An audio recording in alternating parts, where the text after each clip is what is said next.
everybody, it's Jada's Joe here tonight. Tonight we're not playing a video game, or today we're not playing a video game, or anytime you're watching this, I'm not going to be playing a video game. I'm going to be ranting for you in a second. Now recently I downloaded and played Hardware Rivals, a little cool little vehicle-based arena shooter, and it got me thinking,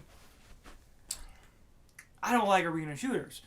And it's a thought I've had, for a while now, and the fact that this game kept me entertained for 4 or 5 hours till I realized, oh wait a minute, I don't like this. It was a good accomplishment for the game. It really was. It was a great accomplishment that it kept me entertained for 4 or 5 hours. And I was thinking to myself, why don't I like arena shooters? So I stepped back and I thought about the first arena shooter I ever played, and that was GoldenEye. And I thought back and I'm like, well, I like GoldenEye. I enjoyed playing the campaign, and I enjoyed, shooting my friends. I'm like, okay, I enjoyed that game. And then I thought back, I'm like, what was the next game I played? Well, the next big game I played was, Conker's Bad Fur Day. And that was kind of that had a multiplayer in it. And I kept thinking, I'm like, well, the next big one was, of course, Halo. Everybody played Halo. Halo was the game of the day. I'm like, well, I enjoyed playing those, but what really stopped me from enjoying, arena-based shooters or FPS, multiplayer shooters? And I came to a conclusion. I came to an epiphany. A lightning bolt struck my brain. Is I fell out of love with the FPS multiplayer or arena shooter when they added an RPG system. And if I remember correctly, at first I thought it would be awesome. At first I thought, like, oh my god, this is going to be the best thing ever. And I was thinking to myself, well, why is this no longer the best thing ever? Because it's kind of been horrible. And I was thinking about, well, let's look at the history of it. So Halo came out, and it was a big success. I mean, Halo, I wasn't a fan of the Xbox, and then Halo came out. I'm like, well, I need an Xbox now. But and then after Halo, there started being clones. Everybody was coming out with a first-person shooter. Everybody was like, oh my god, first-person shooters were so hot. Let's come out with that. So after a year or two of that, maybe even 3 years after that, it's one of those things. It's like, okay, everybody was like, okay, cool. There's another first-person shooter. I get to go in and get to shoot my friends online and whatever, and people would play them and go on when the next new one came out. Which is still pretty much what they do nowadays. Here's a new FPS, let's play it. Oh, I put like 90 hours into it. Oh, here's a new FPS, let's play that one. They jump around so much, it's not even funny. Those damn whippersnappers. But they added, and then they're like, okay, this is failing, this isn't working anymore. What do we do? And somebody's like, well, let's put an RPG element onto it. And I was like, yes, that's a great idea. Even I was like, yes, that's a great idea. A first-person shooter with an RPG element, awesome. Absolutely fantastic. Can't wait. But then this is where us as gamers kind of ruined it. As soon as people started playing these games, or the beta testers got on this game, we started bitching and moaning about balancing issues. Like, oh, well, that guy's level 5 and I'm level 1 and he can just come over and kill me right away. That's not fair. Nobody wants that in a multiplayer experience. And it's kind of true. But that's because of the culture that was formed around multiplayer experiences. And a culture that really goes against what an RPG or even an FPS game is supposed to be. But we'll get to that in a second. It's one of those things that we complained about, balancing issues. So then the developers went, okay, we'll go in and change it. So they, whittle it down. And we're like, oh, well, that's still unbalanced because, he's got a better gun than me and, stuff like that.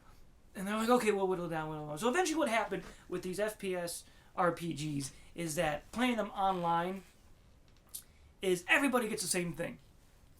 Everybody. At level 2, you unlock the AK-47. At level 3, you unlock a new skin. At level 4, you unlock, super sprint. And 5, you unlock this and that, this, that. And it gives the illusion of an RPG. It sits there and it lets you think that you're playing this game, your character's improving, and because your character's improving, you now are getting better at this game.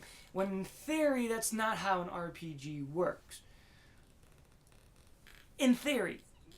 Because an RPG is supposed to be that you could start an RPG game and you could absolutely suck at it. And but you can keep playing that game, keep going at it until you're a higher level than the thing you're trying to beat, and you can go in there, and even though you suck at it, you can still beat it. That's how an RPG system is set up. An RPG system is set up is that you have this guy, you are either levels below him and can't beat him, you are even with him and there's a fight on your hands, or you're 6 levels higher than him and you kick his ass. That's how an RPG is set up. So when they went and tried to mix it with an FPS that is based on skill, they had to drastically cut all the RPG elements, because of course the guy that plays the game better is going to be better at level 20 than, you know, the guy that sucks at the game, or the person that sucks at the game playing at level 20.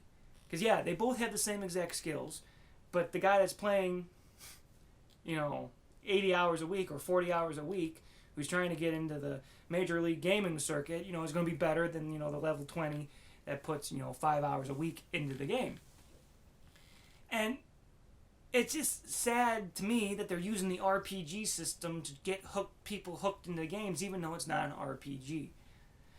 Because a true RPG is one of those things that I'm level 99 and you're level 99, and even though we're the same class, you have totally different skills than I have, and I have totally different skills than you have.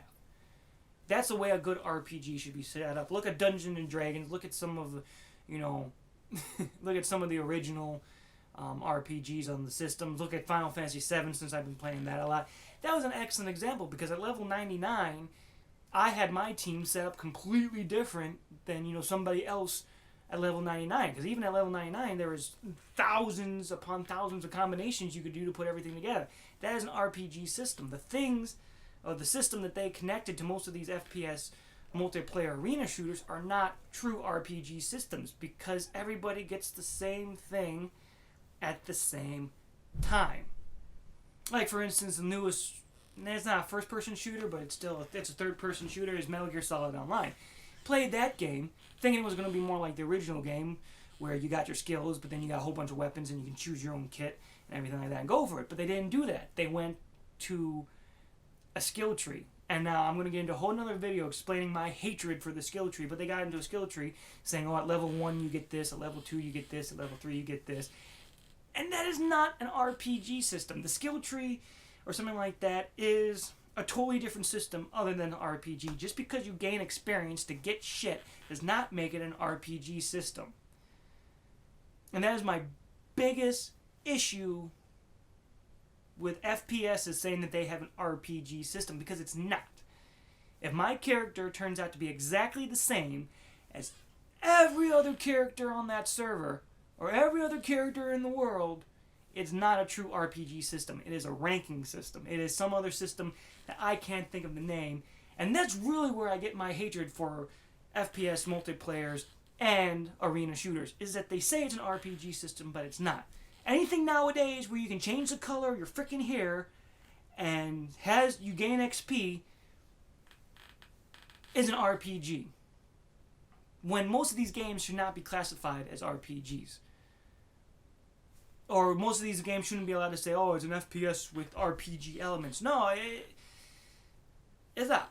Like, I've seen videos of the new Call of Duty, how you can, you know, you get XP, you can unlock skills and traits and whatever the fuck they're called. And you can do all this other cool stuff, and once again, there's no big variation. There's no, oh, you got, you know, what was it, Nano Swarm or something like that, you shoot bees, or oh, you got the Falcon Punch. It's like, yeah, guess what? 9,000 other people that play this game have the same 2 skills. And that's really where I just stop being interested. It's like, I'm not going to shoot at people for hours to get the same exact skills, or to build my player or my character the same exact way as anybody else. And I don't care if I have a fancy hat, or I don't care if I have, you know, a face mask that makes me look like a badass because I unlocked it because I hit level 20 and prestiged, or whatever they called it in Metal Gear Online. I don't care about that. I don't, because now I'm really ranting because I forgot my train of thought. So that's good. But I just wish they would come out with a first-person shooter, whether it was multiplayer or single player, that had a decent RPG element. Now, a lot of people say, you know, Mass Effect was a decent RPG, but no, because they had skill trees, not an RPG. Anything that has skill trees in it, anything that has that stupid, you gotta get 9 points in this to get this skill, then you gotta put 7 points in this to get that skill, is not an RPG. It is an impersonator that took over its name and hid the corpse of the real RPG in the basement. But anyway, I think my rant's over. I'm Jadis Joe. Thank you so much for watching. If you like this video, be sure to like it. If you, I hate it when it makes noises. If you want to subscribe to my channel to see more of this and me play more Final Fantasy VII and all the other games I play, please subscribe. More importantly, if you have a comment, please leave a comment. I'm really interested in what you guys think about this topic. But more importantly, have fun and be safe. Thanks for watching me rant. Thanks for watching me rant and ramble. Enjoy. How do I stop?